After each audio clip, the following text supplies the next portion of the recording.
Jansangram news, बातमीची सत्यता हीच आमची ओळख। वर्धेत रुग्णांसाठी मोठा दिलासा, आता सामान्य रुग्णालयातच मिळणार मोफत औषध। वर्धा जिल्ह्यातील रुग्णांसाठी एक मोठी आणि दिलासादायक बातमी समोर आली आहे। आता उपचारासाठी वर्ध्यातील सामान्य रुग्णालयात येणाऱ्या रुग्णांना औषधांसाठी भटकंती करावी लागणार नाही, कारण वर्धेतील सामान्य रुग्णालय परिसरातच लवकरच राज्य शासन मान्यता प्राप्त नेफॉक संचलित लोक कल्याण स्वस्त औषध केंद्र सुरू होणार आहे। जिल्हा शल्यचिकित्सक डॉक्टर वाघ यांनी दिलेल्या माहितीनुसार या उपक्रमामुळे गरीब आणि सामान्य रुग्णांना मोठा दिलासा मिळणार आहे। शासनाचा सर GR आहे झिरो प्रिस्क्रिप्शन, आणि त्याच अंतर्गत आपल्याकडनं जेवढ्या काही आहे मेडिसिन्स प्रोव्हाइड केल्या जातात।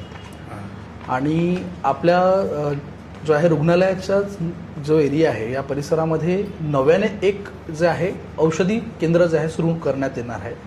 त्याचं स्ट्रक्चर उभं दिसतं आहे। तर इथे सुद्धा आपल्याला जे औषधी आहेत ते ह्या झिरो प्रिस्क्रिप्शनच्या अंतर्गत देण्यात येणार आहेत का?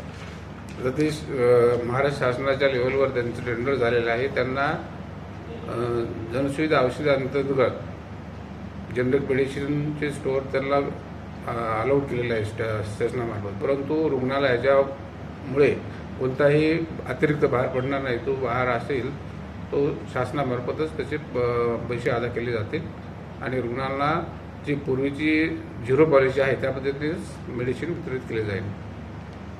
यामध्ये मग सर जे काही प्रिस्क्रिप्शन राहील जे हॉस्पिटलच्या माध्यमातून किंवा डॉक्टरांच्या माध्यमातून देण्यात येणार आहे, यामध्ये सर्वच औषधी इथे उपलब्ध राहतील का?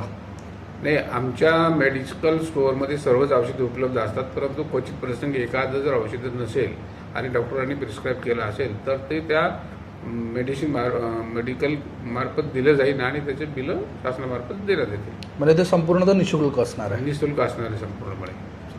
आतापर्यंत रुग्णांना मोफत औषध वितरण केंद्रातून औषधे घ्यावी लागत होती, मात्र आता रुग्णालयातच मोफत औषधे उपलब्ध होणार आहे।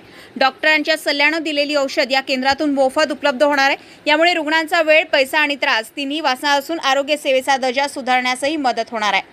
ही योजना प्रत्यक्षात किती प्रभावी ठरणार आणि सर्व रुग्णांना याचा लाभ मिळणार का, हेच बघणं महत्त्वाचं ठरणार आहे। विशाल पोखरे, जनसंग्राम न्यूज, वर्धा।